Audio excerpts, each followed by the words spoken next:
It wipes a person out of a photograph in about 5 seconds. No account, no download, and you can do it as many times as you like for free. Then it hands you back a picture smaller than the one you gave it. The site is Cleanup.pictures. You drop in an image, pick a brush size, and paint roughly over whatever you want gone. A bin, a stranger in the background, a watermark, a phone line across the sky. It fills in what should have been behind it. There is no sign-up wall and no limit on how many edits you make. The brushing is genuinely forgiving. You do not need a neat outline. Just cover the thing and a little of the area around it. If the fill looks wrong, you paint over it again, and it tries something else.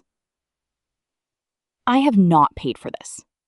It comes from their own site and from reviews by people who did. Now the part that matters. Everything above is free, right up until you download. The free export is capped at 720 pixels tall. So a photo from your phone comes back noticeably smaller and softer than it went in.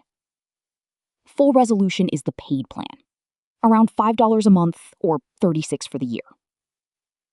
Beyond the price, there is no zoom, so fine detail is awkward, and no batch, so it is one photo at a time. It also gets visibly confused by busy textures and by handwriting, and a number of people have reported trouble canceling the subscription, which is worth knowing before you start one. Worth $5 if you're cleaning up a lot of images for the web, where 720 is fine anyway.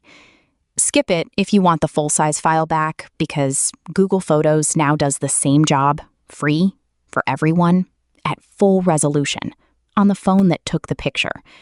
Try that first.